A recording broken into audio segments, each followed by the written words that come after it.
የግንኙነት ህይወታችሁ ይሁን ብዬ ስል በምክንያት ነው because ግንኙነት ላይ ያሉ ችግሮች ማለት ነው ትዳር እስከመበተን ድረስ የሚደርሱ ነገሮች ስለሆኑ ግንኙነት ላይ ያሉ ችግሮች by the way ማለት ነው ትዳር ከመበተኑ በፊት መታከም ያለባቸው ነገሮች ናቸው መታከም የሚችሉ ነገሮች ናቸው እና ያንዳንዳችሁ ስለ ግንኙነት ብቻ ነው እንደ ወሬሽ ከዛ ውጪ ወሬ አታቂም እንደ ምናምን እያላችሁ ኮሜንት ላይ የምታደርጉት እያንዳንዱ ወንድ ግንኙነት ምን ያክል እንደሚያስፈልጋችሁ ታውቃላችሁ ወንዶች by the way እንደውም የኛ ሴቶች ናቸው ብዙ ጊዜ ግንኙነት ባናደርግ ማተር ማያደርግልን እንጂ ወንዶች ማለት ነው ግንኙነት አትፈልጉም ያስፈልጋችኋል እሱ ነገር ላስተካክለላችሁ ከሚስታችሁ ጋር ያለው ነገር ላስተካክለላችሁ እናንተ ግንኙነት ላይ ያላችሁን ፐርፎርማንስ በደንብ አድርጌ ላስተካክለላችሁ ነው ግንኙነት ውጪ ወሬ የለሽም ወይ ለምትሉኝ ማለት ነው የለኝማ ወድጀው ተምሬበት ሰልጥኜበት የምሰራው ነገር ስለሆነ ማለት ነው ወድጀው የምሰራው ነገር ነው ብዙ ትዳሮች ያስተካከልኩኝ ነው ብዙ ሪሌሽንሺፖችን ሴቭ ያደረኩኝ ነው ብዙ ወንዶችን ኮንፊደንሳቸውን እየመለስኩኝ ነው ቪዲዮ ስለ ማህፀን ቱቦ መዘጋት አስረዳችኋለሁ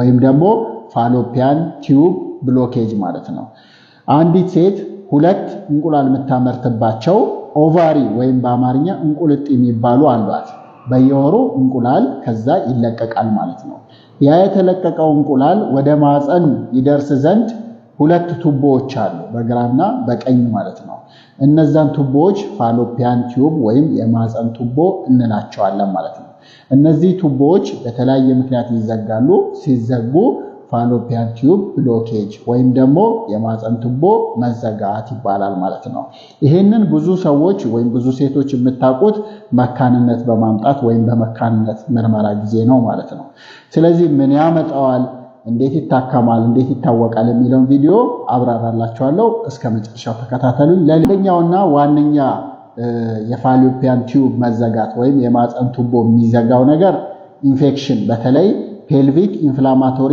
ዲዚዝ የምንለው የኢንፌክሽን አይነት ነው ይሄ ኢንፌክሽን የማህፀን የውስጠኛውን ክፍል ኢንፌክሽን ቁስለት በመፍጠር ያ ቁስለት ሲድን ጠባሳ ይፈጥራል ያ ጠባሳ ቱቦቹ ወይ በጣም እንዲጠቡ ያደርጋል በጣም ከጠበቡ እርግዝና ይፈጠርና ግን ከማህፀን ውጪ እርግዝና ሊፈጠር ይችላል ማለት ነው ይሄም በኋላ ቱቦ በሰርጀሪ እንዲወገድ ምክንያት ይሆንና የማህፀን ቱቦ እንዳይኖር ያደርጋል ማለት ነው ወይ ደግሞ ጠባሳው በጣም ከፍተኛ ይሆንና ሙሉ በሙሉ ሁለቱንም ቱቦዎች ሊዘጋቸው ይችላል ማለት ስለዚህ የማህፀንና የማህፀን ቱቦዎቹ ኢንፌክሽን ፔልቪክ ኢንፍላማቶሪ ዲዚዝ የማህፀን ቱቦ መዘጋት ሊያመጣ ይችላል አንደኛው ምክንያት ይሄ ነው ማለት ነው ሁለተኛው ኢንዶሜትሪዮሲስ ምንለው አለ ኢንዶሜትሪዮሲስ ማለት የማህፀን የውስጠኛው ግርግዳ ኢንዶሜትሪየም ይባላል እሱ ሌላ ቦታ መኖር የለበትም አንዳንድ ጊዜ የማህፀን ቱቦዎቹ ጋር ይሄዳል የማህፀን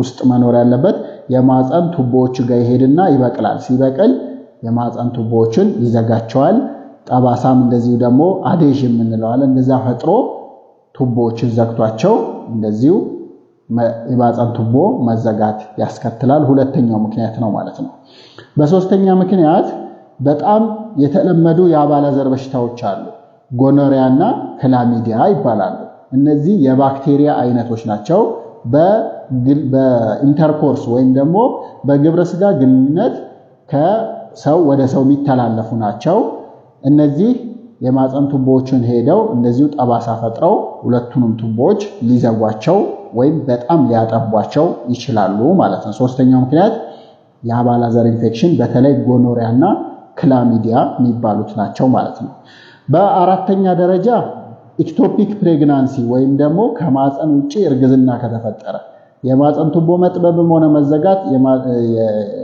ኢክቶፒክ ፕሬግናንሲ ወይም ከማህፀን ውጪ እርግዝና እንዲፈጠር መንስኤ ሊሆን ይችላል ነገር ግን ከማህፀን ውጪ በሌላ ምክንያት ከማህፀን ውጪ እርግዝና ከተፈጠረ እንደዚሁ የማህፀን ቱቦ መጥበብና መዘጋት ሊያስከትል ይችላል ማለት ነው በአምስተኛ ደረጃ የማህፀን እጢ ወይም ደግሞ ማዮማ ወይም ደግሞ ፋይብሮይድ በመባል የሚታወቀው የማህፀን እጢ የማህፀን ቱቦዎቹ ማህፀንን የሚያገኙበት ወይም ወደ ማህፀን የሚገቡበት ጋር ሊበቅልና ሁለቱንም ቱቦዎች ሊዘጋ ይችላል ይሄም አንድ ምክንያት ነው ማለት ነው በስድስተኛ ደረጃ ከዚህ ቀደም ኦፕራሲዮን ከነበረ በኦፕራሲዮን መውለድ ሊሆን ይችላል የፈነዳ ትርፍ አንጀት ሊሆን ይችላል ሌሎችም ማህፀን አካባቢ ከእጢም ከምንም የተያያዘ የቀድሞ የሆድ ኦፕሬሽን ከነበረ እንደዚሁ ጠባሳ ፈጥሮ ቱቦዎቹን ሊዘጋ ይችላል ማለት ነው። ዋና ዋና መንስኤዎቹ እነዚህ 6ቱ ናቸው። ሌሎችም ይኖራሉ ማለት ነው። ምልክቱን ያየነ እንደሆነ በአብዛኛው ምንም ምልክት የለውም። ብዙ ሴቶች ግራ የሚጋቡት እዚህ ጋር ነው። አሞኛ ያቅም ይላሉ እና ምንም ምልክት አያሳይም። በአብዛኛው ሴት ምንም ምልክት ሳያሳይ ቱቦ ይዘጋል ማለት ነው። አንዳንድ ሴቶች ግን የሚያውቁት ልጅ ለመውለድ ሲቸገሩ፣ ሁለቱም ቱቦ ሲዘጋ ልጅ መውለድ ያስቸግራቸዋል። በምርመራ ማህፀን መዘጋቱን ሊያውቁ ይችላሉ። ስለዚህ አለመውለድ ወይም ለመውለድ መቸገር የዚህ ምልክት ሊሆን ይችላል ማለት ነው። ከዛ በተጨማሪ አንዳንዴ በተለይ ኢንዶሜትሪዮሲስ የተባለው ህመም መንስኤው የቱቦዎቹ መዘጋት መንስኤ ከሆነ ከፍተኛ የሆነ የፔሪየድ ጊዜ ህመም ወይም ዲስሜኖሪያ የምንለው ፔሪየድ መብዛት፣ የከንብርት በታችና ጀርባ ህመም ሊኖራቸው ይችላል ማለት ነው። ይህን ክሮኒክ ፔልቪክ ፔን ዲስሜኖሪያ ሊያስከትልባቸው፣ አንዳንዴም ዲስፓሮኒያ ወይም ደግሞ በግንኙነት ጊዜ ህመምም ሊያመጣባቸው ይችላል ማለት ነው። ከዛ በተጨማሪ ቅድም እንዳልኳችሁ መጥበብ ብቻ ከሆነ ደግሞ ኤክቶፒክ ፕሬግናንሲ ወይም ከማህፀን ውጪ እርግዝና ሊያስከትል ይችላል ማለት ነው።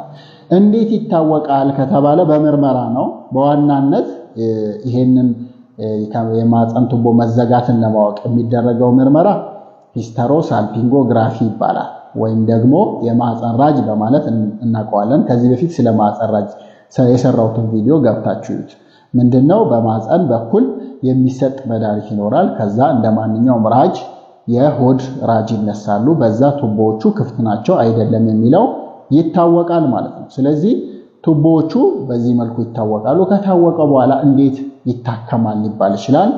አንዳንድ ጊዜ ቱቦዎችን የዘጋቸው እንደ ንፍጥ አይነት ነገር ከሆነ በራጁ ራሱ ሊነጻ ይችላል።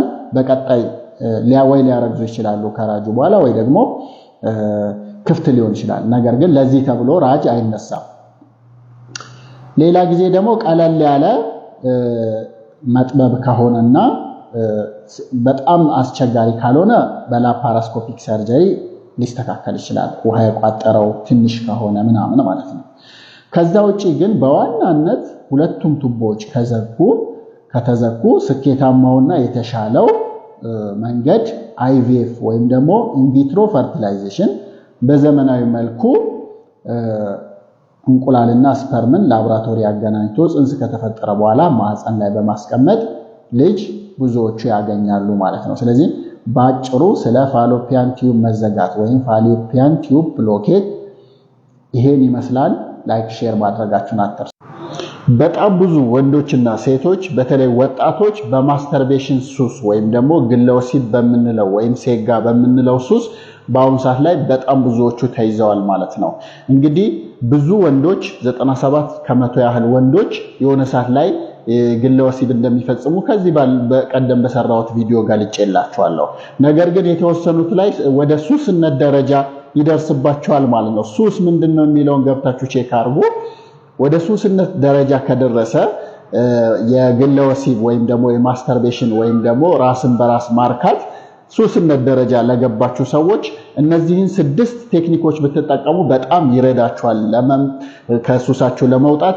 ይሄንን ቪዲዮ ለብዙ ሰው ሼር አድርጉለት ማለት ነው። የመጀመሪያውና ዋነኛው የፖርኖግራፊ ምንጮቹ በሙሉ ማስወገድ ነው። ስማርት ስልካችሁ ከሆነ እዛ ላይ የፖርኖግራፊ ብሎክ የሚያደርጉ አፕሊኬሽኖች አሉ። እሱም መጫን ወይም ደግሞ ያንን ማድረጋችሁ ሌላ ሚንስ የምትፈጥሩለት ከሆነ ለ3 ወር ቢያንስ ስልካችሁን ኤርገንዶ የምንለው ይሄ ባለበተን ስልክ ስማርት ያልሆነ ስልክ መያዝ፣ ኮምፒውተራችሁ ላይ አፕሊኬሽን መጫን፣ እንደዚሁ ለብቻችሁ ስትሆኑ ትዝ ስለሚላችሁ በተቻላችሁ መጠን ሶሻላይዝ ማድረግ። ስለዚህ የፖርኖግራፊ ወይም ደግሞ ትሪገር የሚያደርጓችሁን እነዚህ ነገሮች ምንጭ ማስወገድ። ምክንያቱም ብዙ ሰው ሴጋ ሲያደርግ ወይም ደግሞ ግለ ወሲብ ሲፈጽም ወይ ፖርኖግራፊ ቪዲዮ እያየ ነው ወይ ደግሞ ኢማጂን እያረገ ነው። ወይ ከሌላ ሴት ሊሆን ይችላል ወይ ፖርኖግራፊ ላይ ካየው ሰው ሊሆን ይችላል። ስለዚህ እነዚህ ነገሮች ምንጫቸውን አንደኛው ፕራክቲካል የሆነ ነገር ይሄ ነው ማለት ነው። ይሄንን እንግዲህ ፈቃደኛ ለማቆም የወሰነ ሰው ይሄንን ማጥፋት አለበት። መጀመሪያ የሚያነቃቃውን ነገር መጀመሪያ ወይም ማቆም አለበት ማለት ነው። አንደኛው ስቴፕ ይሄ ነው ማለት ነው። ሁለተኛው ሱስ ደረጃ የደረሰባቸው ማለት እሱን ካላደረጉ እንቅልፍ ማይተኙ ስራቸው ላይ ጫና የሚያደርስባቸው እንደገና ደግሞ ጸባያቸው በጣም ተቀይሮ ስራቸውን ከሰውም ጋር መግባባት እስኪያቅታቸው ደረጃ የሚያደርሳቸው ሰዎች አሉ። እንደዚህ ከሆነ ፕሮፌሽናል ሄልፕ ማግኘት ነው ወይም ደግሞ የጤና ባለሙያ ጋር ቀርቦ እገዛ ማድረግ መድኃኒትም ድረስ ሊያስፈልግ ይችላል። እስከዛ ድረስ መሄድ ያስፈልጋል። የጤና ባለሙያ እገዛ ማድረግ ይችላሉ ማለት ነው። ሳይካትሪስቶች፣ ሳይኮሎጂስቶች፣ ሌሎች ሐኪሞች ጋር ቀርቦ መታከም ይችላል ማለት ነው። በሶስተኛ ደረጃ ሚስጥር ያለ ማድረግ ነው። ሚስጥር ካደረግነው ነገሩ ይቀጥላል ማለት ነው። ሚስጥር ያለ ማድረግ ቢያንስ ለሆነ ሰው ሊረዳን ለሚችል ሰው መንገር ነው። በትዳር ላይ ያላችሁ ለትዳር አጋራችሁ ለሚስታችሁ በግልጽ በማዋየት ከዚህ እንድትወጡ ልትረዳችሁ ትችላለች። ሌላም ደግሞ ስፒሪቹዋል ሊደርስ የምንላቸው የሃይማኖት አባቶች ሊሆኑ ይችላሉ። ሌላ የምትተማመኑበት ሊረዳችሁ የሚችል ምስጢራችሁን ልታጋሩት የምትችሉት ሰው ሊረዳችሁ ይችላል። ምክንያቱም ይሄ ነገር ትዝ ባላችሁ ቁጥር እሱ ጋር ትደውላላችሁ፣ ለሱ ትነግራላችሁ፣ ከዛ ስሜታችሁም ይቀንሳል፣ ከዚህ ነገር ላይ ልትወጡ ይረዳችኋል ማለት ነው። ስለዚህ ምስጢርነቱን መተው ነው በሶስተኛ ደረጃ ማለት ነው። በአራተኛ ደረጃ ቀላሉ ሜተድ አእምሮን ማስተማር ነው። ፖርኖግራፊ ያው አእምሮን እናስተምረዋለን ነው። ፖርኖግራፊ እያየን ግለወሲብ ከጭንቀት ጋር ከብቸኝነት ጋር ከዲፕሬሽን ጋር እያያያዝነው ስለሆነ የምንለው ያንን በተቃራኒው ማድረግ ያንን ቀላል ለማድረግ ቀላሉ መንገድ የብር ላስቲክ እጅ ላይ ጠምጥሞ እሱን ትዝ ባለ ቁጥር በደንብ ለጥጦ እስኪያሳምም ድረስ እጅ ላይ መምታት ነው ማለት ነው። እንደዛ በሚሆን ጊዜ የማስተርቤሽንም ሆነ የፖርኖግራፊው እንደዛ በምናደርግበት ጊዜ ማስተርቤሽንም ሆነ ፖርኖግራፊውን ለማየት ስናስብ በምናደርግበት ጊዜ አእምሯችን ከፔን ጋር ያያይዘዋል። ይሄ ፓቭሎቪያን ቴክኒክ ነው፣ አእምሯችንን ከፔን ጋር። ስለዚህ ፖርኖግራፊ ማሰብ ማለት ፔን ማለት ነው የሚለውን ስለሚለምድ ያንን እየተወተው ይሄዳል ማለት ነው። አንድ ለማቆም የሚረዳን ነገር ረበር ባንድ ወይም ደግሞ የብር ላስቲክ በእጅ አድርጎ ትዝ ባለን ቁጥር ራሳችንን መምታት ማለት ነው። ከዛ ውጪ በአምስተኛ ደረጃ ለምንድን ነው ፖርኖግራፊ እያዩ ወይም ደግሞ ሳናይም በኢማጂኔሽንም ወይም በሌላም ለምንድን ነው የምንለውን ቼክ ማድረግ ነው። ብዙ ጊዜ ድብርት፣ ጭንቀት፣ ከፍተኛ ድካም፣ ብቸኝነት ሲሰማ ነው ይሄን ነገር ብዙ ሰው የሚያደርገው። ብዙዎቹ እንዳውም 12ኛ ክፍል ፈተና ሲወድቁ የሆነ ጭንቀት ሲደርስባቸው ምናምን የሚጀምሩ ናቸው። ወይ ከብሬክአፕ በኋላ ወይ ደግሞ ከባለቤታቸው ከሚስቶቻቸው ሲለያዩ በተለያዩ ነገሮች ናቸው። ስለዚህ ኢሞሽናል ኮምፖነንት አለው ወይም ደግሞ ሳይኮሎጂካል ነገር አለው የመጣበት ማለት ነው። ያንን ማስተር ማድረግ ነው። ያንን ማስተር ለማድረግ የተለያዩ የዩቲዩብ ቪዲዮዎችን ማየት፣ የተለያዩ መጽሐፍትን ማንበብ። ኢሞሽናል ፊትነስ የሚባል መጽሐፍ አለ፣ እሱ ቆንጆ ነው። ቪዲዮዎች ላይ ታገኛላችሁ። ኢሞሽናል ኢንተለጀንስ፣ ይሄንን ለማዳበር መሞከር ነው። ይሄ በትምህርት ራስን ደጋግሞ በማሰልጠን እነዚህ የሚመጡ ኢሞሽኖችን፣ ብቸኝነትን ወደ ፖርኖግራፊም ሆነ ወደ ማስተርቤሽን የሚያመሩ ነገሮችን ማስተር ለማድረግ ወይም ለመቆጣጠር ይረዳናል ማለት ነው። ስለዚህ እሱን መቆጣጠር ወይም ደግሞ ኢሞሽናችንን ለመቆጣጠር የሚረዱ ቴክኒኮችን መከተል ነው ማለት ነው። እሱ ወደዛ ስለሚመራ በመጨረሻም ለዚህ ነገር ኮንሲኩዌንስ ማበጀት። ለምሳሌ አንድ ሰው በአንድ ጊዜ ሊያቆም ይችላል፣ ወይ ደግሞ እየቀነሰ ሊያቆም ይችላል። በሚያደርግበት ጊዜ ዲፊካልት ነገር ማድረግ ያስፈልጋል። ለምሳሌ ምንም ስፖርት ለማይሰራ ሰው 100 ፑሻፕ፣ በቃ ይሄ ነገር ካደረክ 100 ፑሻፕ ፔንፉል እስኪሆን ድረስ መስራት። ለሚሰሩ ሰዎች 500ም ድረስ ይይሉ። ወይም ደግሞ 2 ኪሎ ሜትር 3 ኪሎ ሜትር መሮጥ። ይሄንን ነገር ኮንሲኩዌንሱን እያሰቡ አሁን ሬዲ ነኝ ወይ ያን ለማድረግ፣ ከዚህ ሰዓት ካደረኩ ከዚህ ሰዓት በኋላ እሮጣለሁ፣ ከዚህ ሰዓት በኋላ ይሄን አደርጋለሁ ብሎ ዲፊካልት ነገር ለማድረግ ነገር ግን ጤናማ የሆነ ነገር መሆን አለበት። ያንን ነገር ኮንሲኩዌንስ ማበጀት። በእነዚህ በ6 ቴክኒኮች ብዙ ሰዎች ከፖርኖግራፊ መውጣት ይችላሉ ማለት ነው። በተለይ ከላይ የዘረዘርኩላችሁ የመጀመሪያዎቹ 5ቶቹ በደንብ ይረዳሉ ማለት ነው። ሰላም ጤና ይስጥልኝ። ይህን ቪዲዮ ሁሉም ሰዎች እንዲሰሙትና እንዲያዩት እፈልጋለሁ። ምክንያቱም በጣም ብዙ ወጣቶችን የሚያጠቃ ችግር ስለሆነ ነው። ይሄም ክላሚዲያ ኢንፌክሽን ይባላል። ክላሚዲያ ኢንፌክሽን በጣም በወጣቶች 2/3 በወጣቶች የሚከሰት በሽታ ነው። በግንኙነት ወይም በሴክሹዋል ኢንተርኮርስ ከሰው ወደ ሰው የሚተላለፍ በሽታ ነው ማለት ነው። ስለዚህ 11 ነገሮችን እነግራችኋለሁ፣ እስከ መጨረሻው ተከታተሉ። የመጀመሪያው የክላሚዲያ ኢንፌክሽን፣ ይሄ የአባላዘር የምንለው ማለት ነው፣ በሴክሹዋል ኢንተርኮርስ የሚተላለፈው አንድ ቁጥር ባህሪው በአብዛኛው ምልክት አያሳይም። 70% ይሄንን የያዛቸው ሴቶች ምንም ምልክት አያሳዩ፣ 50% ወንዶች ደግሞ ምንም ምልክት አያሳዩ። ምልክት ካሳዩ ከእምብርት በታች ህመም፣ በማህፀን የሚመጣ ፈሳሽ፣ በፔሪየድ መሃል መድማት፣ እንደዚሁ ከግንኙነት በኋላ መድማት፣ እንደዚሁ ደግሞ ሽንት ማቃጠል፣ ቶሎ ቶሎ መምጣት አይነት ሊሆን ይችላል በሴቶች። በወንዶች ደግሞ በብልት የሚወጣ ፈሳሽ እና የሽንት ማቃጠል ስሜት ሊሆን ይችላል ማለት ነው። ነገር ግን እነዚህ ምልክቶች አብዛኞቹ የክላሚዲያ ኢንፌክሽን ያለባቸው ሰዎች አያሳዩም ማለት ነው።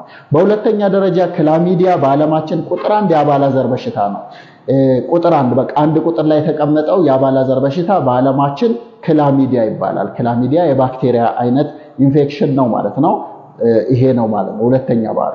በሶስተኛ ደረጃ መካንነት ያመጣል የክላሚዲያ ኢንፌክሽን። መካንነት የሚያመጣው በሴቶች ሁለቱንም ቱቦዎች አጥብቦ በመዝጋት ሴቶችን መካን ከሚያረጉ በሽታዎች አንዱ የክላሚዲያ የአባላዘር ኢንፌክሽን ነው ማለት ነው። በወንዶችም መካንነት ሊያመጣ ይችላል። ምክንያቱም ስፐርም ከዘር ፍሬዎቹ ወደ ብልት የሚሄድበትን ቱቦ ወይም ቫስ ዲፈረንስ የተባለውን በማጥበብ ስፐርም እንዳይሄድ በማድረግ መካንነት ሊያመጣ ይችላል ማለት ነው።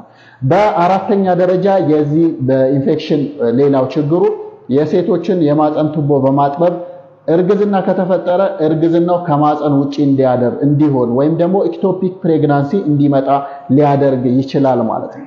በአምስተኛ ደረጃ ደግሞ ከብልት ውጪ ኢንፌክሽን ሊፈጥር ይችላል። በተለይ የመገጣጠሚያ ኢንፌክሽን ሪአክቲቭ አርትራይቲስ የሚባል ሊያመጣ ይችላል። የመገጣጠሚያ ችግር ሊያመጣ ይችላል ማለት ነው። ህመም ሊያመጣ ይችላል። ከዛ በተጨማሪ ሴቶች ላይ ክሮኒክ ፔልቪክ ፔን፣ በግንኙነት ሰዓት ማመም፣ ከእምብርት በታች ሁልጊዜ ህመም ስሜት እንዲኖራቸው ሊያደርግ ይችላል ማለት ነው። እንደዚሁ ደግሞ የዘር ፈሳሽ አይንን በሚነካበት ጊዜ፣ ግንኙነቱ ኦራል በሚሆንበት ጊዜ የጉሮሮ አልሰርና እንደዚሁ የአይን ደግሞ ኢንፌክሽን ሊያመጣ ይችላል ማለት ነው። ክላሚዲያ ኢንፌክሽን ሲኖር ማለት ነው። እንደዚሁ በተጨማሪ በወጣቶች በጣም በብዛት ያለ ነው። ይሄም ወጣቶቹ ብዙ ግንኙነት ስለሚያደርጉ ነው ማለት ነው። 2/3 የክላሚዲያ ኢንፌክሽን ከ15 እስከ 24 ዓመት ባሉ ወጣቶች ላይ ይበዛል ማለት ነው። በዘጠነኛ ደረጃ ደግሞ መከላከል የምንችለው በሽታ ነው። መከላከል ይቻላል። በኮንዶም በመጠቀም ኮንዶምን በአግባቡ በመጠቀም የክላሚዲያ ኢንፌክሽን የአባላዘር ኢንፌክሽን ነው እንዳይተላለፍ ማድረግ ይቻላል ማለት ነው። በ10ኛ ደረጃ በቀላሉ መታከም የሚችል ነው። ሐኪም ጋር ቀርቦ መታከም ያስፈልጋል። በአንቲባዮቲክስ የሚጠፋ ነገር ነው ማለት ነው። በ10ኛ ደረጃ ደግሞ አንድ ሰው ምልክቱ ኖረውም አልኖረውም ከዚህ በፊት ኢንተርኮርስ ካረጋት ሴት ወይም ካረገችው ወንድ ይሄ ነገር ካለ እነሱም መታከም አለባቸው። ምክንያቱም ቅድም እንደነገርኳችሁ አብዛኛው ምልክት ስላሌለው ማለት ነው። እነዚህ ዋና ዋና የክላሚዲያ ኢንፌክሽን ባህሪያት ናቸው። ራሳችሁን ከክላሚዲያ ኢንፌክሽን ጠብቁ። የክላሚዲያ ኢንፌክሽን ካለባችሁ በቀላሉ ይታከማል። ሄዳችሁ ታከሙ። መከላከልም ይቻላል ማለት ነው። ሰላም